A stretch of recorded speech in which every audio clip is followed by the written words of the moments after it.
지금부터 일본 5분 뉴스를 시작하겠습니다. 일본 해상보안청은 19일 센카쿠 제도 인근 연결수역에서 중국의 배 2척이 항행 중인 것을 확인했다고 밝혔습니다. 해당 지역에서 18일, 19일 연속으로 확인되었으며 2척 모두 기관포를 탑재한 상태였습니다. 이에 따라 해상보안청은 영해 접근을 막기 위해 경고 조치를 취했습니다. 한편 일본 산케이 신문은 최근 몇 년간 중국이 센카쿠 제도에서 약 345km 떨어진 위안 해군기지를 확장해온 사실을 보도했습니다. 위성사진 분석에 따르면 2018년 530m였던 기지의 대형 선박 전용 부두가 2023년 5월에는 1740m로 연장되었으며 산케이는 이를 중국이 센카쿠 주변 해역에서 주도권을 강화하려는 전략으로 분석했습니다. 가열식 담배는 종이로 감싼 전통 담배에 비해 냄새가 적고 건강 리스크가 낮을 가능성이 있다는 점에서 사용량이 매년 증가하고 있으며 현재 일본 담배 시장의 약 40%를 차지하고 있습니다. 이와 관련해 정부는 가열식 담배의 세금을 종이 담배와 비슷한 수준으로 인상할 계획을 밝혔습니다. 가열식 담배는 담배 잎을 연소시키지 않고 가열하여 증기를 발생시키는 방식으로 발암성 물질을 줄이는 것으로 알려져 있습니다. 필립 모리스 재팬은 가열식 담배의 증기가 권선 연기보다 약 90에서 95%에 유해 성분이 줄어든다고 주장하고 있지만 장기적인 임상 데이터가 부족해 실제 건강 위험 저감에 대한 확증은 부족합니다. 일본 정부는 방위력 강화를 위한 재원 확보를 위해 담배세 인상 방침을 세우고 있으며 담배업계에서는 가열식 담배에 대한 세금 인상에 반발하며 우대를 촉구하고 있습니다. 야마토 운수의 55세 남성 사원이 열사병 대책이 불충분하다며 19일 파업을 실시했습니다. 그는 효고현 아마가사키시의 창고에서 높은 실온과 열사병 증상에 시달리고 있다고 주장하며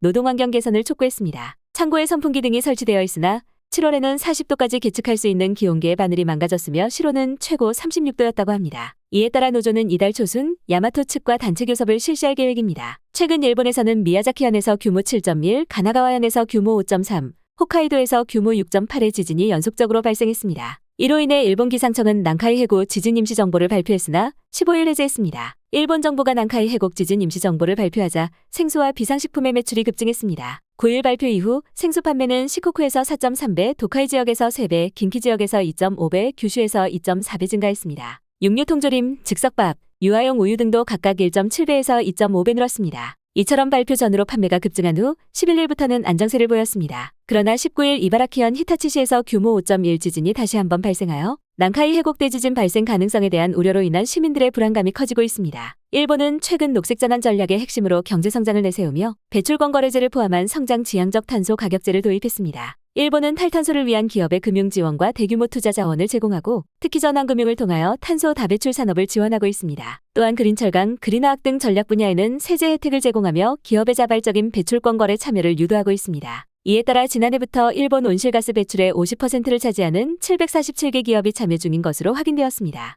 배출량 목표를 달성하지 못하더라도 불이익이 없으므로 자발적으로 참여하는 기업이 점차 늘어날 것으로 기대됩니다. 오늘의 뉴스는 여기까지입니다. 시청해주셔서 감사합니다. 내일도 최신 소식으로 찾아뵙겠습니다.